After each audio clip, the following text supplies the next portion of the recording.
Thank you so much for that warm and generous introduction, and thank you for everyone who's stuck around through all the fascinating talks that we've had today.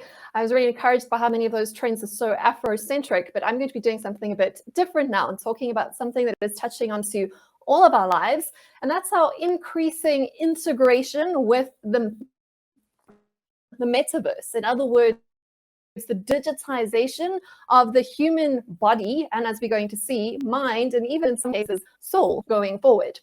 So to start off with, I think that it is definitely worthwhile trying to see this, what has happened, and we'll pick up what we call these bellwethers at Flux. And with bellwethers, we're really looking for a particular signal that says there has been a shift. And one of those I've seen that really do drive home just how quickly and how deeply the shift into the metaverse is going right now at this point in time has to be the Carytown Center, which Dion and I picked up at Flux Trends last year. Now, the Carytown Center was a massive American mall that had, I think, 1 million square feet of retail space in it, but it was closed down. Obviously, we know that retail's had a whole lot of problems over the last couple of years, a global pandemic notwithstanding. People's buying patterns have been shifting, as our other speakers have told us today. What happened was that this massive mall, you can see on the screen there, that actually became quite empty, was bought out by a company called Epic Games. This is the parent gaming company of the game Fortnite, which I think many of you will be very, very familiar of.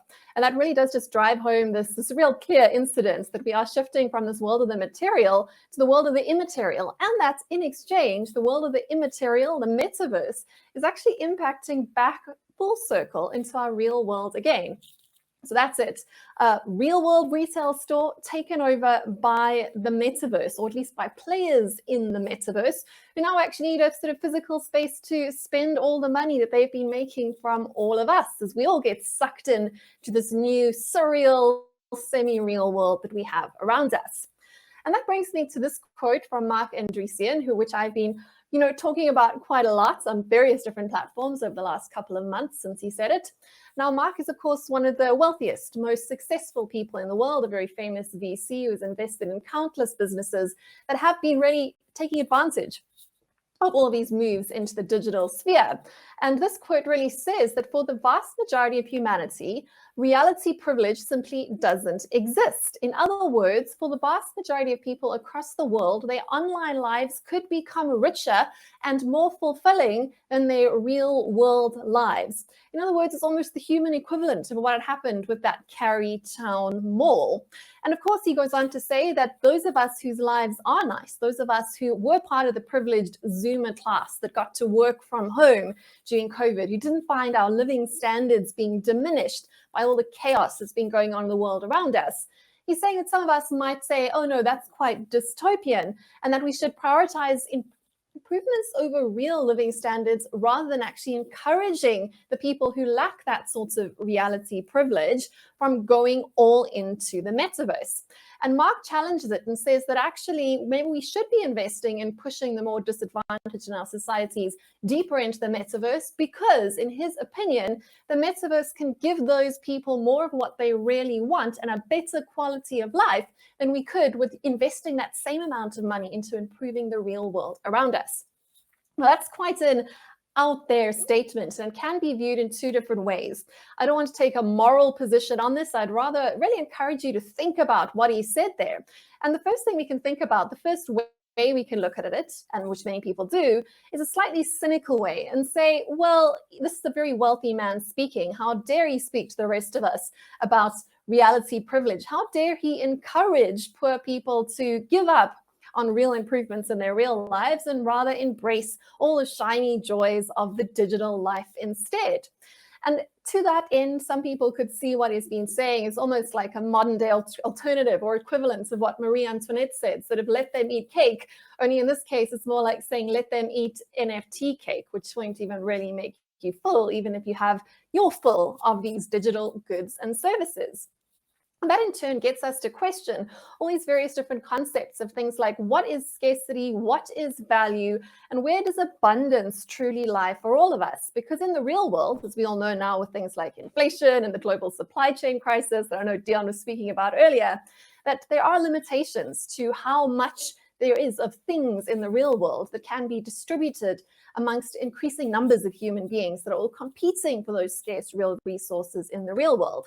However, the metaverse and the digital sphere allows us this idea of artificial abundance. In other words, we really can all be kings and queens and princesses and live out our best life, our absolute fantasies, with not a particularly large amount of investment in technology, be that hardware or in software. So that's the one way to look at how that whole conversation around reality privilege plays out. But there's another way to look at it. And this is a picture that was taken also by a very wealthy American venture capitalist by the name of Sam Altman, or at least was posted by him onto his Twitter feed. And it shows somebody escaping their unperfect reality and going all into a digital environment. Only this is obviously a person that does not have a particularly good quality of life. And when you look at this picture of this supposedly homeless person wearing a virtual reality headset on his head, it does get us to go back to that quote that Mark spoke about, that concept of reality privilege, and saying, if this person here has his really not very good standard of life improved by going into a virtual space, who are we to judge him for wanting it? And the next sort of point that gets led on to, the point that Mark was trying to get at, is that should we even perhaps be pushing these sorts of people deeper into the metaverse? Again, these are very controversial topics that I'm bringing up, and I'm definitely not taking a side there or telling you what to think or how to feel about it. But I really am encouraging you to think about it, because we do live in the world's youngest continent here in Africa. We also live in a continent that has huge wealth inequality. We also live in a continent where a lot of people do not have reality privilege. And that means that we should be involved in these conversations. And if we're not comfortable with them, we don't like what's being said really about us and about our fellow citizens, we have to get involved in that conversation and how we shape it. And there's a lot of power here in these conversations, as we will see, that lies in the hands of brands and businesses and how we choose to engage with these new technologies.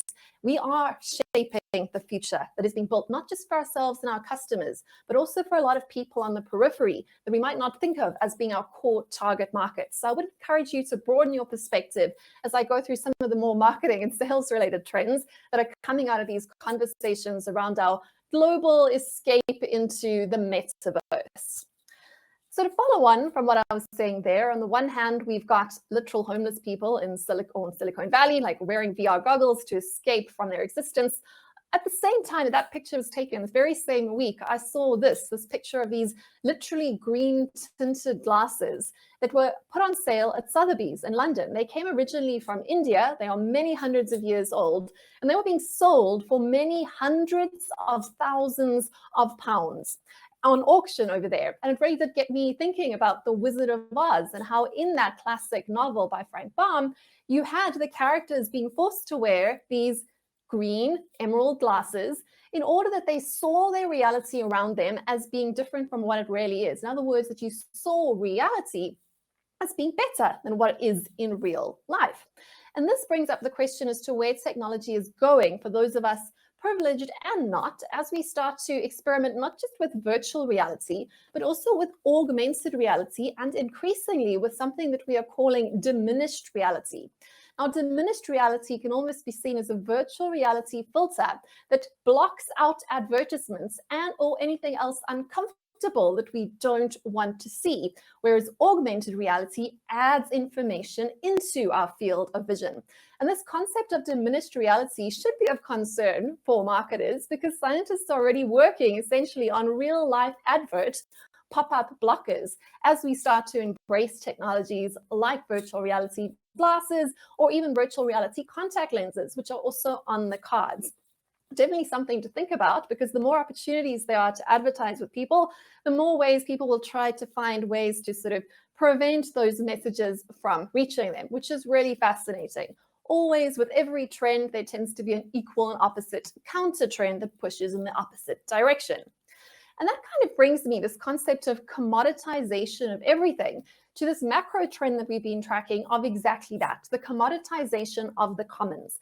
And this is what we are seeing, that the evolution towards what we're calling Web3, which is kind of a combination of virtual reality, digital technologies, blockchain technologies, DeFi, and all that sort of next wave of big technologies is really combining to try and commoditize things that were formerly free, that were formerly the area where families and individuals and communities would come together and not pay money for things.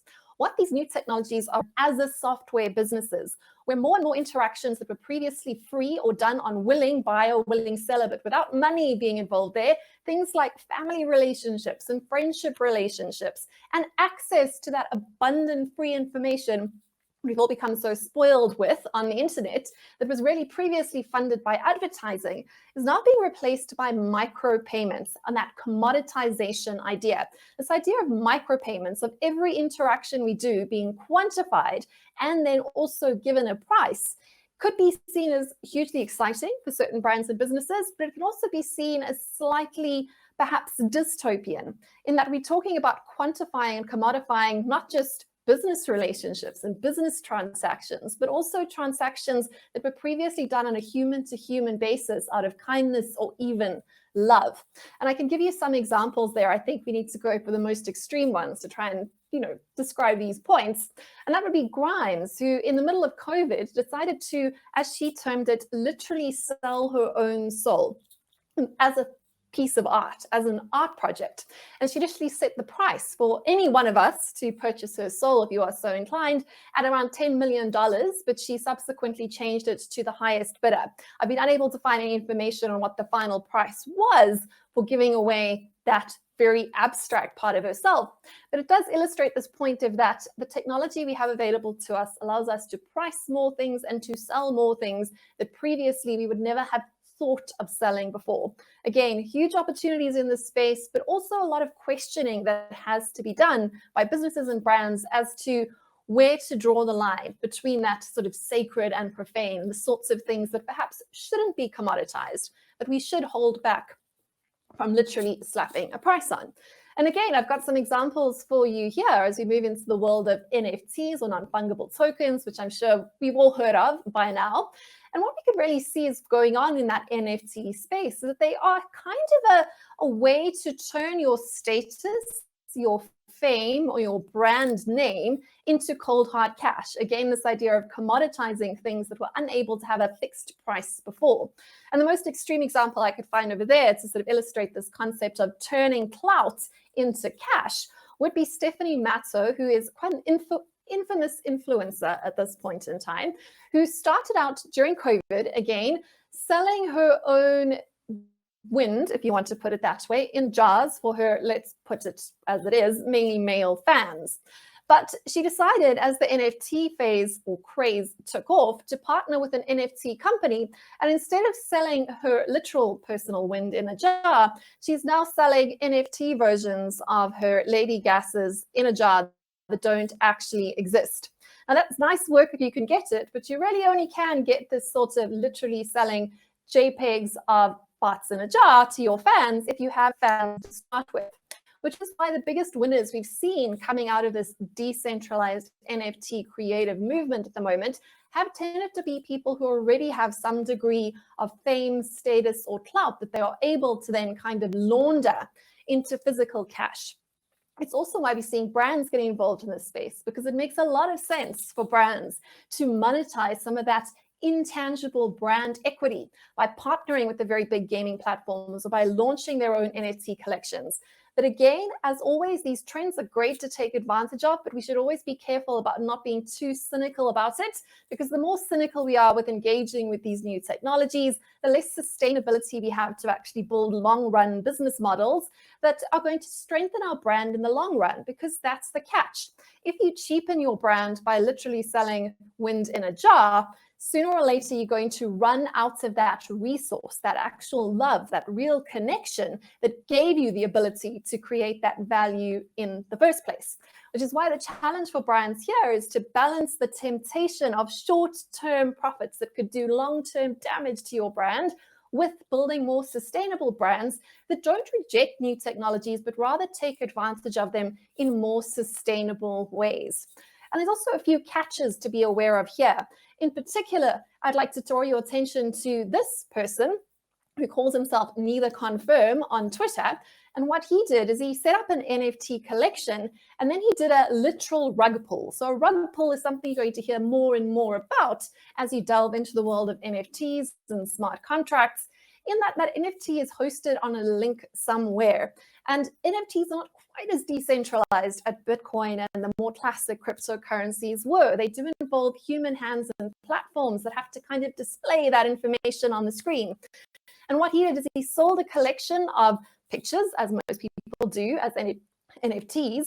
But after they've been sold, he set them up to actually change to pictures of literal Persian rugs, just to illustrate the point that sometimes we're not quite sure what it is we're owning, what it is we're getting into.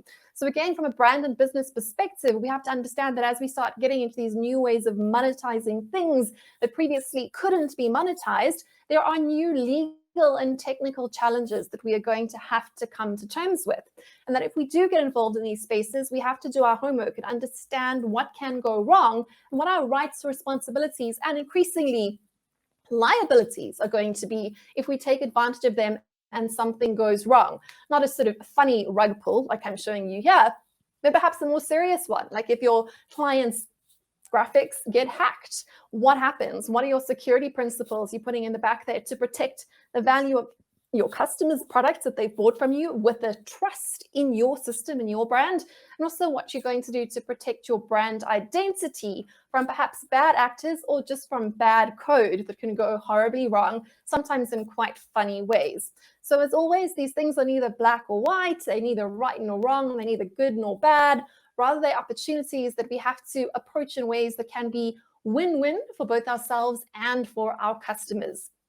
The other thing to really understand, which helps when we're thinking about the future, is to sometimes go back in time a little bit as to where the value is coming from in the metaverse with these digital assets.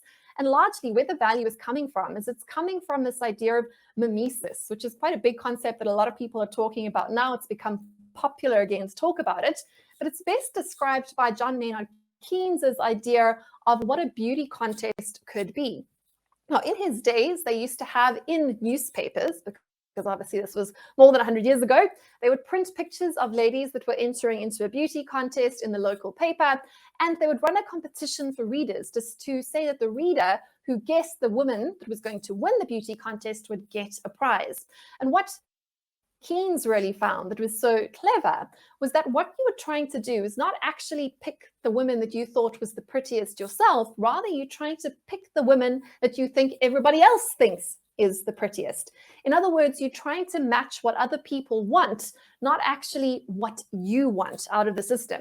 And this is where value comes from in pure status-driven environments. It actually comes from trying to figure out that most people want what other people want. And we're always playing this sort of guessing game to stay ahead of trends and fads and fashions, and to actually try and match our choices as consumers and also as brands trying to play the trend game with where the average of the market is going to be. And that is great if you want to be a follower brand, but if you want to be anti-mimetic, you can actually become a real trend leader going forward. But that does come with the risk that perhaps you won't be able to cash in the short-term speculation quite as much. So very different strategies to consider as brands. Are you playing the mimetic game, trying to match what other people want? Or are you playing the anti-mimetic game and trying to create the next thing that everybody else is going to want? Again, I'll leave those strategies with you to play with, but it's a really interesting idea, and it really does help you understand what's going on with those sometimes really crazy looking prices in the world of NFTs. And that also brings me to the more perhaps world of work side of what we're seeing when it comes to metaverse markets and all the rest of it. And the big breakout perhaps trend that we saw towards the end of last year was this concept of play to earn gaming. This is where people are starting to be able to actually monetize the time they spend in games, whether games like Fortnite or whether more commonly when we talk about these conversations are games like Axie Infinities, which you can see pictured on the screen here. These are essentially NFT type training games. New players have to buy characters like the little monsters you can see on the screen there from existing players. Existing players then breed those little monsters to create more little monsters to sell to new players. Sounds quite similar to kind of like a multi-level marketing program, right? So if you've ever bought into one of those to try and buy and sell and earn some pocket money, it's a very similar thing, but it's taking place in the digital realm.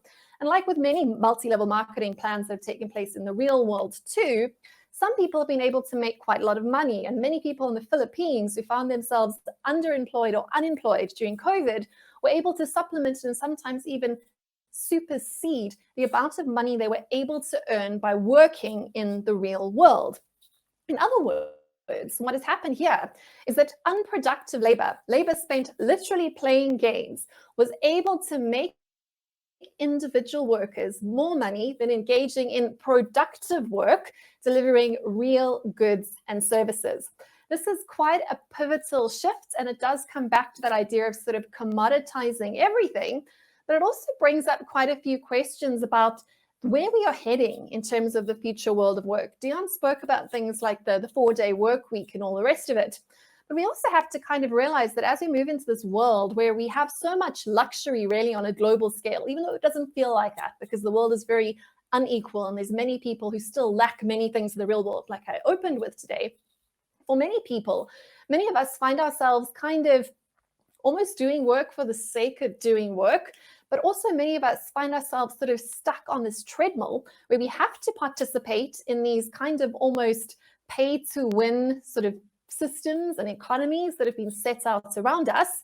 And some of us even have to find ourselves getting into debt in order to keep running on the treadmill of work that we find ourselves working in, even if this work is really more play than actual work.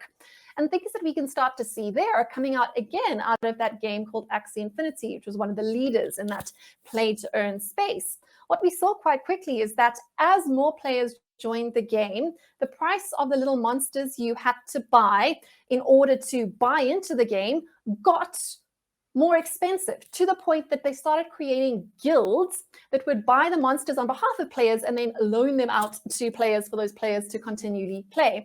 This gets them almost onto a kind of a debt treadmill, very similar to what Dion was talking about earlier, and to the point that we now find players considering unionizing against the games that they're actually effectively working for.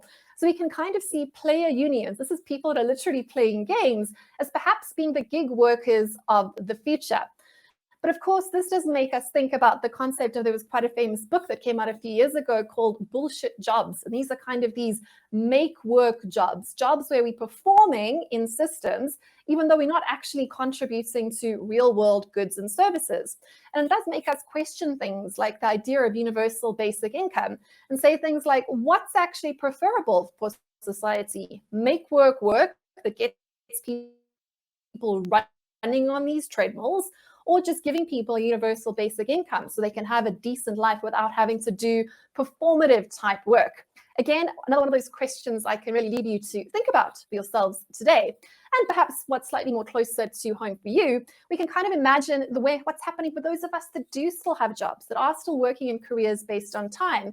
And are we also being pushed into the metaverse there, into the legless metaverse of both Meta, formerly Facebook, and Microsoft too. It does make us really kind of question, what are we trying to achieve by sort of creating these avatars to connect with our colleagues? What are we replacing that could be actually better served by real in-person contact? And when are these sorts of platforms actually enhancing our efficiency? So when it comes to using these tools and embracing things in the metaverse, always ask why we're doing it, because technology is very good at making things more efficient, but it's not necessary that things that are more efficient are actually better. We can be more efficient at making mistakes or at making bad choices as much as we can be more efficient at making good choices. And that brings us back to as we spend more time in these metaverses, what's also happening is that we are being sold more goods and services that we don't actually need, more mimetic goods, including, as Dion mentioned earlier, ideas like virtual clothes. Virtual clothes don't keep you warm in the winter, but they can increase your status and your ability to kind of launder that status, as I mentioned earlier, into perhaps financial returns. Definitely something to think about, but also to think about, to close off here, how are we being manipulated to actually buy those goods and services? And Facebook, now known as Meta, has just filed a patent to actually, in the metaverse, while you're wearing your VR headset, to track your emotional response to games and services in order to sell you more goods. In other words, back to good old advertising again, only this time the advertising is picking up on your facial expressions and your emotional cues in order to, let's quite be honest, kind of manipulate you to buy those goods and services. And if you want to see how this works, or if it does work on you, Lexus, the car manufacturer, has put together a microsite that has exactly one of those emotionally adaptive advertisement experiences. And you can go play around with it. I can't show it for you today because you have to sort of download the software and go into it, and it like actually locks onto facial recognition to track you. That's just something to think about. Again, these are fantastic tools for brands to create more immersive experiences for their clients. But as always, with great power does come great responsibility, and also a risk of our sort of future fragmenting a little bit, as essentially what you're doing that is not having one message that's going to all your customers. Rather, you're creating almost separate seriality tunnels that can lead each of your customers down a slightly different garden path to get to the same end, which is basically to buy your product. But you're guiding them through that journey in different ways. And that's quite an incredible thought. It takes that whole idea of personalized, micromanaged marketing to really the nth degree. And to end off with, I wanted to use this quote, which says basically the metaverse lets you be whatever you want to be. And that's why everyone is addicted to it. But it's also something to really think about, because what is it that you want to be as a brand and as an individual? And what are you doing in terms of good or ill when you are taking advantage of the great power these new technologies are enabling us to not just nudge people towards the products and services that we want to sell, but also to even change their actual emotional connection to not just your brand, but to the world at large. And thank you so much for allowing me the opportunity to talk to you today.